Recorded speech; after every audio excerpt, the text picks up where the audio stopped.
अब हम देखते हैं कन्या लग्न पर ग्रहों का प्रभाव, यानी 7 ग्रहों का प्रभाव।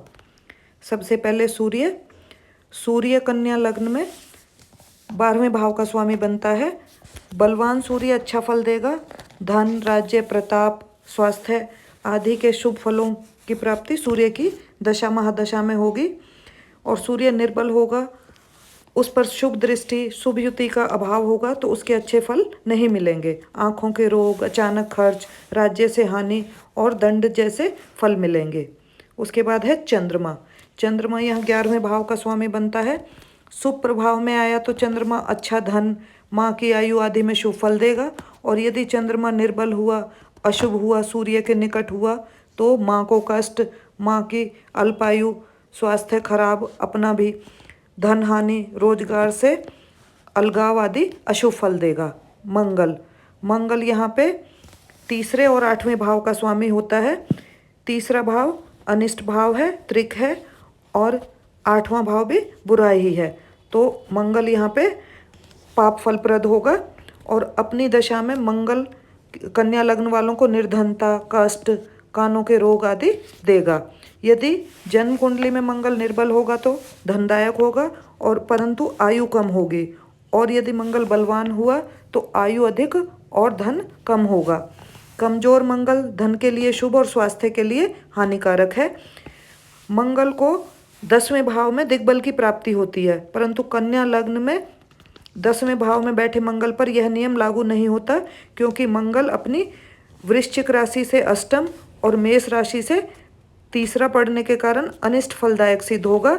10म भाव में बैठा मंगल आयु को कम करेगा, और यदि उस पर शुभ प्रभाव का अभाव है तो धनदायक होगा। कुल मिलाकर कन्या लगन के लिए मंगल अशुभ ग्रह है, क्योंकि जब आयु ही नहीं होगी तो धन का क्या काम रहेगा।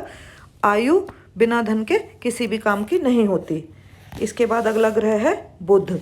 बुध कन्या लग्न वालों के लिए लग्न और 10वें भाव का स्वामी बनता है। 10वां भाव केंद्र का स्वामी होने के कारण बुध को केंद्राधिपति दोष लगता है और वो अपनी शुभता खो देता है। किंतु लग्न यानी कि केंद्र और त्रिकोण भाव में मूल राशि होने के कारण बुध की यह शुभ फल ही देगा। तो बुध को उच्च या स्वग्रही अथवा बलवान होना चाहिए, तभी शुभ फल मिलेंगे। अशुभ या पाप प्रभाव में आया बुध स्वास्थ्य, धन, राज्य, मान सम्मान आदि के लिए हानि देगा। यदि कोई ग्रह लग्नेश, त्रिकोणेश और केंद्रेश और बलवान होने पर योग कारक और शुभ फलदायक ग्रह हो जाता है। इसके बाद है बृहस्पति। बृहस्पति कन्या लग्न में 4थे और 7वें 2 केंद्रों का स्वामी है, तो यह केंद्राधिपति दोष में आ जाता है और इसकी प्राकृतिक शुभता नष्ट हो जाती है। गुरु यदि निर्बल होकर अनिष्ट अथवा अशुभ भावों जैसे 2रे, 6ठे, 8वें और 12वें भाव में स्थित हो गया तो राज्य विरोध, रोग, धनहानि आदि अनिष्ट फल देगा। और यदि बृहस्पति केंद्र में उच्च, स्वगरी, वक्री होकर बलवान हुआ तो धन, स्वास्थ्य, राज्य की प्राप्ति करवाएगा, अन्यथा नहीं करवाएगा। इसके बाद अगला इसमें आएगा शुक्र। शुक्र कन्या लग्न के लिए शुक्र द्वितीयेश और नवमेश यानी कि 2रे और 9वें भाव का स्वामी होता है। 2रा भाव साहचर्य से फल देता है और 9वां भाव शुभ है, तो यह इसमें शुभ ही रहेगा। शुक्र यदि बलवान होगा तो अपनी दशा में अधिकार, धन, सुख, विलासता, भाग्य में उन्नति आदि देगा। और यदि निर्बल हुआ तो भाग्य हानि, धननाश जैसे शुभ परिणाम इसमें देखने को हमें मिल जाएंगे। इसके बाद अगला है इसमें शनि।